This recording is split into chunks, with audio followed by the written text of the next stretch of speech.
Hola, buen día. El día de hoy vamos a continuar con la asignatura que corresponde a emergencia y catástrofe. Y vamos a empezar a trabajar la unidad 3. La unidad 3 también tiene un objetivo de recordar ciertos elementos importantes para la confección de un plan de emergencia, entendiendo el plan de emergencia que es el documento en sí. Pero para esto, previamente, hay que tener una preparación para lograr una respuesta para la emergencia. Desde el punto de vista del estándar OSHA 18001 y la ISO 45001 también, habla de preparación y respuesta para emergencia. Cuando uno empieza a trabajar bajo esta metodología, la idea es que todo el trabajo que nosotros desarrollemos apunte a poder generar un sistema para las emergencias. O sea, desde que yo identifico mi emergencia, preparo la respuesta y también cómo se da la respuesta a la organización. O sea, por ejemplo, tenemos un incendio, un amago, perdón. El amago, hay que empezar a controlarlo. Y después, ¿quién se encarga, por ejemplo, si un amago no puede ser controlado, de llamar a bomberos? O si tenemos, por ejemplo, que debe ingresar un equipo de asistencia médica, por ejemplo, ¿quién quizás se encarga de recepcionarlos en la entrada o quién se encarga de abrir las puertas, etcétera?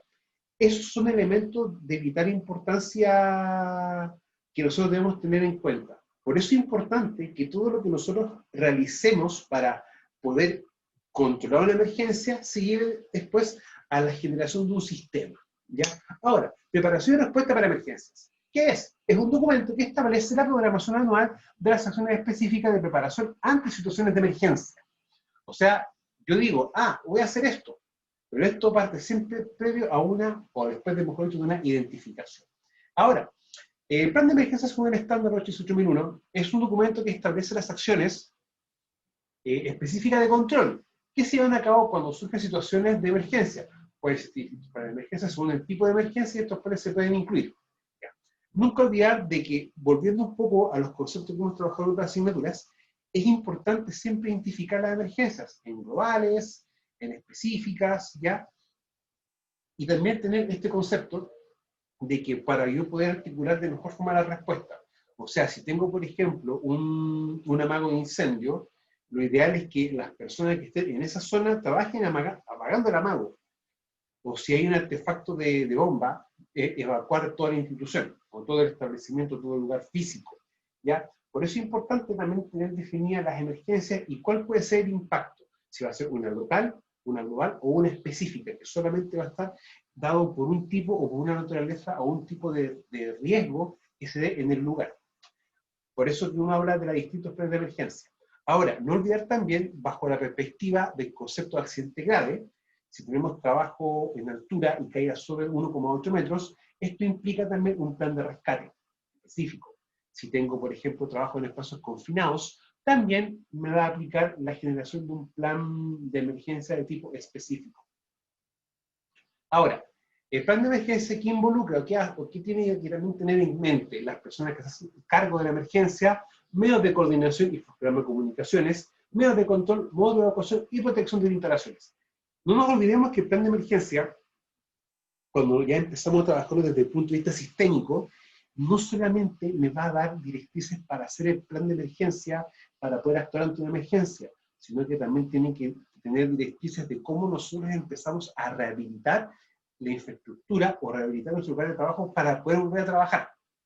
O de frente quizás la emergencia es tan compleja que no podemos volver a trabajar en el mismo lugar físico. De ahí la importancia de poder tener clarificados estos elementos. ¿Ya? Otro punto importante es que tiene que tener una estructura de procedimientos según el estándar. O sea, el estándar lo utilizo 45.001, cuando uno la empieza a trabajar, te da estructuras definidas y claras, y no da vueltas a eso. También es importante identificar y evaluación de situaciones de emergencia. Por lo tanto, en base a eso, yo también lo debo realizar en base a un procedimiento de trabajo. Cuando yo tenga ya identificada y evaluar las situaciones de emergencia, elaboro el plan de emergencia en sí.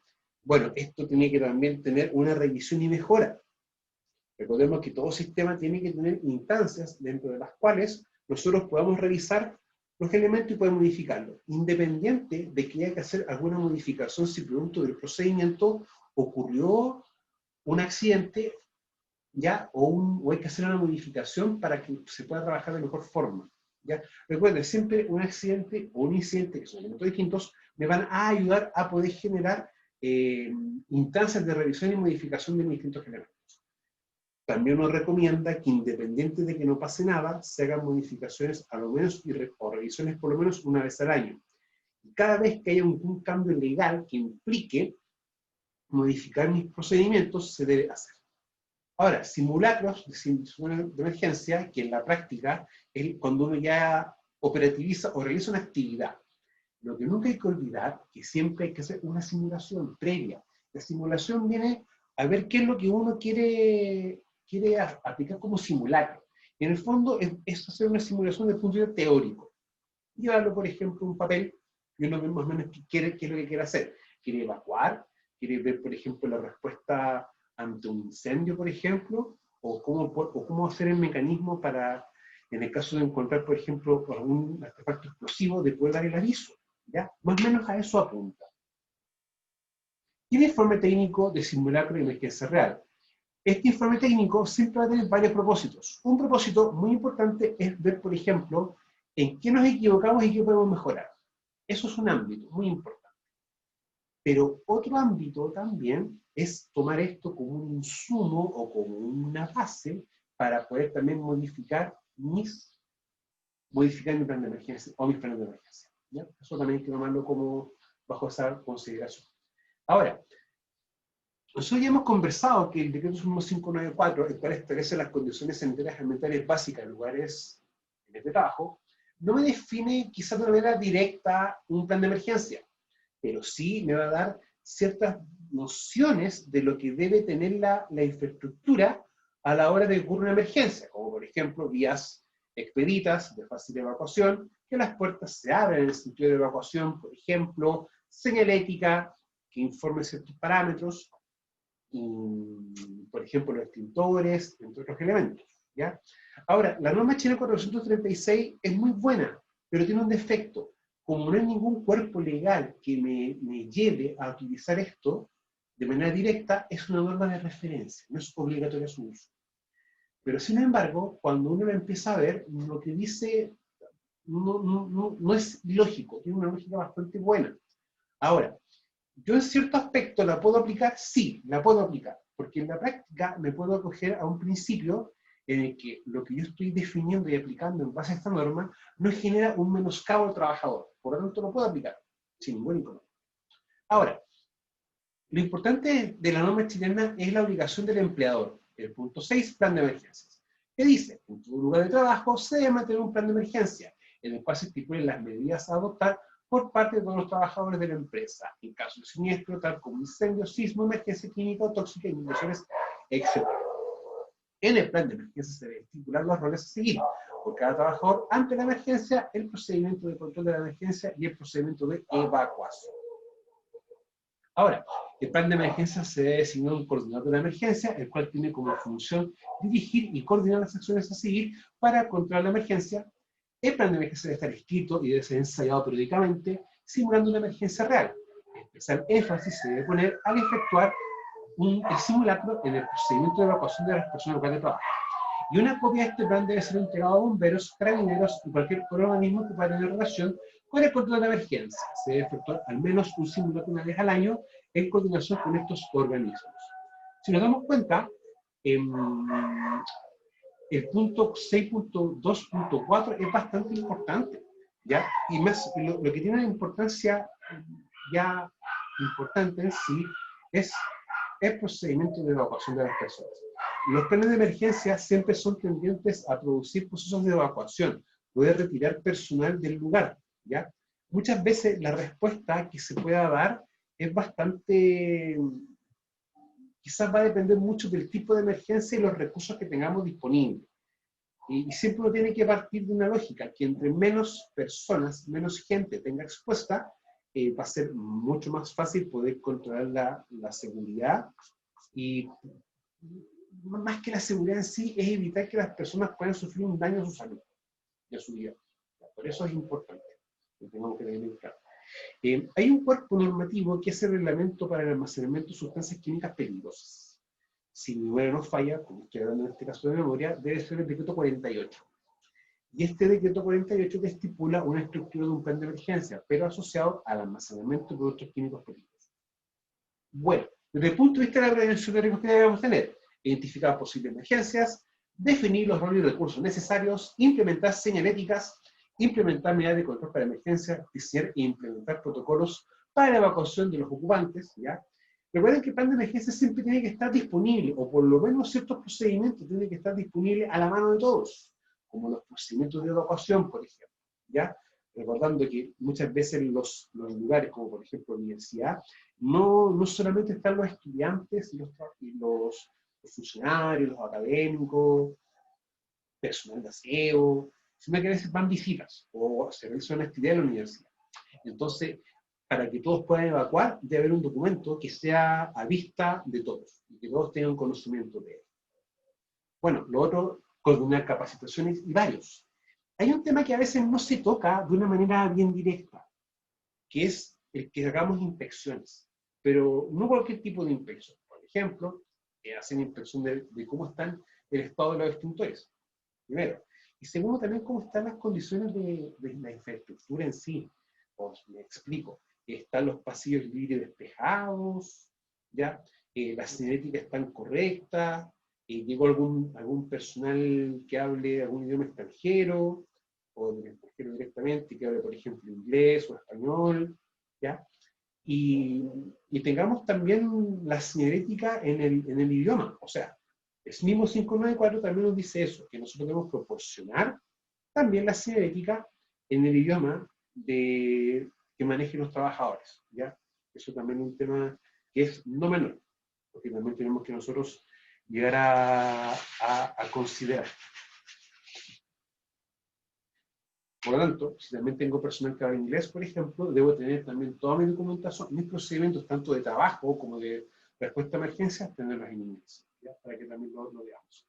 Bueno, descripción de contenido y estructura de un plan de emergencias. Primero, la estructura, según el estándar OCHA, ¿ya? Informe técnico, identificación y evaluación de situaciones de emergencia y elaboración de plan de emergencia. O sea, yo identifico la emergencia, en función de esa identificación lo elaboro, ¿ya? Y luego, una vez que se haya utilizado, o también por otros motivos, se revisa, ¿ya? Y también ver simulacros y realizar los respectivos informes de los simulacros realizados. Bueno, se identifican y evalúan las situaciones de emergencia que podrían enfrentarse en el área, ¿ya? Quizás, por ejemplo, una faena minera es lo suficientemente grande para tener distintos planes de emergencia en sí, o quizás implica distintas labores que implican o una consecuencia grave, o la consecuencia se puede dar dentro de las definiciones operacionales, de los 7 definiciones operacionales de accidente grave, y me implique tener que tener un plan de emergencia específico, ¿ya? Por lo tanto, cuando uno empieza a pensar qué es lo que puede pasar, o qué estamos expuestos, y también qué tenemos que tener como estructura para el cumplimiento de la ley, parte del tema de la identificación y evaluación. Bueno, la evaluación para determinar las emergencias en cada repartición es realizada de acuerdo a una metodología indicada en el procedimiento de identificación de peligros y evaluación de riesgos y determinación de controles, específicamente en los criterios para la evaluación de riesgos. Ya, cuando uno habla de la emergencia de tipo laboral, hasta un punto es aceptable poder evaluarlas con un BEP, un valor esperado de pérdida. Sin embargo, si tenemos que evaluar emergencias ya de índole ambiental, como avalanchas, nevazones, cosas de ese tipo, ya el BEP no nos sirve, nos queda pequeño, y tenemos que hacer una evaluación, pero desde el punto de vista de la gestión de desastres, ¿ya? En el cual tenemos que ver la capacidad, la vulnerabilidad y la amenaza, ¿ya? Por lo tanto, también tenemos que tener eso en consideración en realidad. No olvidar la identificación de las emergencias, la evaluación de riesgos y los planes de emergencia. Si tenemos emergencias químicas, también el BEP en algunos aspectos nos va a quedar pequeño. Y si tenemos, por ejemplo, una emergencia química asociada al almacenamiento de algún producto, algún líquido inflamable, algún gas inflamable, también nos va a quedar pequeño. Ahora, elaboración de los planes de emergencia. Como resultado de lo anterior, la jefatura de citar nuevamente con la asesoría y la asesoría de riesgos, elaborar los planes para respuesta ante situaciones de emergencia que sean requeridos en función del nivel de riesgo obtenido en la evaluación. Y la elaboración de la materia de identificación de emergencias y evaluación de riesgos llevará a la elaboración de los planes de emergencia cuando su evaluación resulte con una magnitud de riesgo inaceptable o grave. Esto está prácticamente textual del procedimiento para evaluación de emergencia. Sin embargo, yo siempre soy partidario, y en este caso un poco más práctico, de evaluar todo. De evaluar todas las emergencias, y si la emergencia no implica tener algo más complejo, sí por lo menos tener un instructivo, tener un elemento, porque el instructivo igual es una medida de control. Nosotros tenemos que pensar que las medidas de control siempre tienen que responder a algo. En este caso, desde el punto de vista legal, responder a dos elementos claramente. Artículo 3 del decreto sumo 594, que el empleador debe vigilar o debe mantener las condiciones de seguridad para todos los trabajadores, independientemente si son propios contratistas, ¿ya? Pero también el Código del Trabajo, el que debe aplicar todas las medidas de control. Por lo tanto, también un punto a considerar. Ahora, el plan de emergencia, en términos generales, debe considerar la responsabilidad del actuar y de la coordinación de la emergencia. O sea, quién en el fondo da los avisos a tanto internos como externos. Por ejemplo, a bomberos, ambulancias, carabineros. ¿Quién administra la emergencia? La administración de la emergencia en sí. O sea, si hay que tomar algún elemento para control de incendio, ¿ya? ¿Quién da el aviso de alarma, las comunicaciones, el procedimiento de respuesta, teléfono de emergencia y la zona de evacuación? Nunca hay que olvidarnos también que dentro del procedimiento de respuesta debe estar claramente definido el procedimiento para realizar la evacuación, ¿ya? Esto siempre va a ser así. Recordemos que durante una situación de emergencia como un incendio, entre menos gente tengamos en el lugar, va a ser más fácil poder trabajar la emergencia. Recordando que la emergencia en sí es un tema o un elemento temporal. Eso hay que entenderlo así. Ahora, revisiones y mejoras del procedimiento para la emergencia. Bueno, la línea de supervisión asesorado por asesor en prevención de riesgo, y acá está muy bien dicho, asesorado, revisa los planes de emergencia al menos una vez al año. Recordemos que nosotros desde el punto de vista legal, más que nada avalado por la ley de accidentes profesionales, tenemos un rol y una función asesora. ¿Ya? Tenemos que asesorar a la línea de supervisión, de nuestra jefatura superior. Ahora, revisa los planes de emergencia al menos una vez al año y cada vez que se presentan situaciones que así lo ameritan, tales como después de evaluar un simulacro o emergencia. Además, deben realizar las acciones de investigación para determinar las causas que originan la emergencia, según un procedimiento de investigación de incidentes. Cuando sea posible la identificación de una nueva situación de emergencia, esta será evaluada y registrada en la matriz de identificación de emergencia y evaluación de riesgos. ¿Ya? Es importante siempre hacer una investigación, o sea, desde el punto de vista legal, nosotros tenemos que investigar los accidentes para determinar sus causas, las cuales van a ser siempre actos y condiciones. Desde un punto de vista para una emergencia, independiente que tenga o no tenga un daño, tanto a las personas como a la infraestructura, yo también debo hacer una investigación porque en el fondo no es normal que ocurra una emergencia de ciertas características. Y esto viene como a reforzar dicha idea. Bueno, los simulacros de situación de emergencia. Simulacros de situación de emergencia. El APR, o la Asesor en Prevención de Riesgo, en conjunto con la línea de supervisión, elaboraron un programa de simulacros para probar la efectividad de los planes. Los simulacros serán realizados como mínimo una vez al año en la extensión y duración que el asesor en prevención de riesgo recomienda.